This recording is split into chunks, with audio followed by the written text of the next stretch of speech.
देखिए, कांग्रेस पैदाइशी रूप से पिछड़ों की, दलितों की, आदिवासियों की, गरीबों की विरोधी रही है और बाबा साहब भीमराव अंबेडकर जी के बनाए हुए संविधान के सदैव खिलाफ रही है। धर्म के आधार पर, चाहे सरकारी नौकरी हो, चाहे शिक्षा हो, चाहे ठेकेदारी हो, आरक्षण देने के सख्त खिलाफ थे बाबा साहब और यह संविधान में उल्लिखित भी है।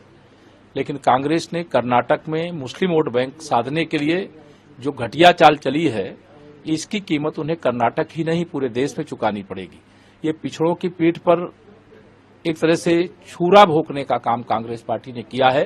पहले मुसलमानों को पिछड़े वर्ग में शामिल करते हैं, फिर ठेकेदारी में उनको 4% आरक्षण देने का काम करते हैं और पिछड़ों के हक पे डाका डालने की ये कोशिश है।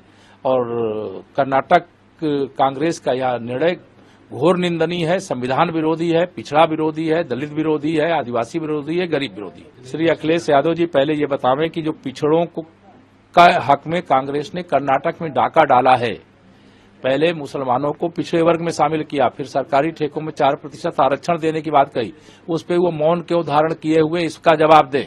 उत्तर प्रदेश की कानून व्यवस्था चुस्त दुरुस्त है, समाजवादी पार्टी से लाख गुना अच्छी है और समाजवादी पार्टी सत्ता के लायक पार्टी नहीं है, वह विपक्ष का भी दायित्व ठीक से नहीं निर्वाह कर रहे और हर समय फ्रस्ट्रेशन में रहते हैं।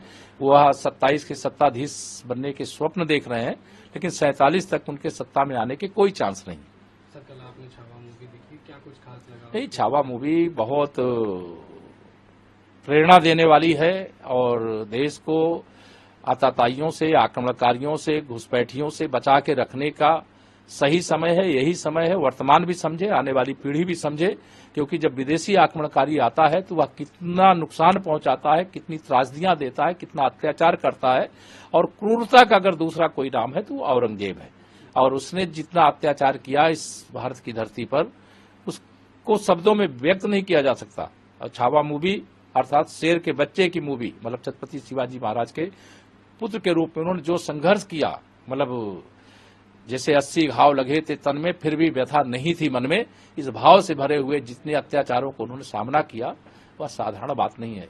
वह देख करके रोंगटे खड़े हो गए, क्रोध भी आ रहा था कि कौन सी ऐसी चूक थी, कौन सी ऐसी भूल थी जिसके कारण ऐसा आक्रमणकारी हमारे देश में। सर, विपक्ष जिस तरह से उसको समाजसेवी, महान समाजसेवी का रूप दे रही है, बता रही है, कैसे? देखिए, विपक्ष में समाजवादी पार्टी ही उसकी अगुआ है और समाजवादी पार्टी के मुखिया श्री अखिलेश यादव जी ने एक दिन यह बयान दिया कि हम छत्रपति शिवाजी महाराज का भाजपा से ज्यादा सम्मान करते हैं। मैं उनसे, मेरा सवाल है कि अगर वह छत्रपति शिवाजी महाराज का सम्मान करते हैं तो औरंगजेब जैसे क्रूर शासक को महान बताने वाला समाजवादी पार्टी का विधायक आबू आजमी इनके दल के अंदर अभी भी कैसे बना हुआ है, उसके खिलाफ कोई कार्रवाई इन्होंने क्यों नहीं किया है? तो इससे यह समझ में आता है कि जो आबू आजमी ने कहा है वो समाजवादी पार्टी के राष्ट्रीय अध्यक्ष जी की सहमति से कहा है, उनकी स्वीकृति से कहा। देखिए, कांग्रेस पैदाइशी रूप से पिछड़ों की, दलितों की, आदिवासियों की, गरीबों की विरोधी रही है और बाबा साहब भीमराव अंबेडकर जी के बनाए हुए संविधान के सदैव खिलाफ रही है। धर्म के आधार पर, चाहे सरकारी नौकरी हो, चाहे शिक्षा हो, चाहे ठेकेदारी हो, आरक्षण देने के सख्त खिलाफ थे बाबा साहब और यह संविधान में उल्लिखित भी है। लेकिन कांग्रेस ने कर्नाटक में मुस्लिम वोट बैंक साधने के लिए जो घटिया चाल चली है, इसकी कीमत उन्हें कर्नाटक ही नहीं पूरे देश में चुकानी पड़ेगी। ये पिछड़ों की पीठ पर एक तरह से छुरा भोंकने का काम कांग्रेस पार्टी ने किया है।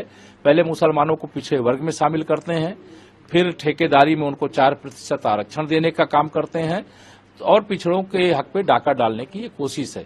और कर्नाटक कांग्रेस का यह निर्णय घोर निंदनीय है, संविधान विरोधी है, पिछड़ा विरोधी है, दलित विरोधी है, आदिवासी विरोधी है, गरीब विरोधी है। अगर आप ये वीडियो YouTube पर देख रहे हैं तो हमारे चैनल को सब्सक्राइब कर बेल आइकन दबाएं और Facebook पर देख रहे हैं तो हमारे पेज को लाइक करें।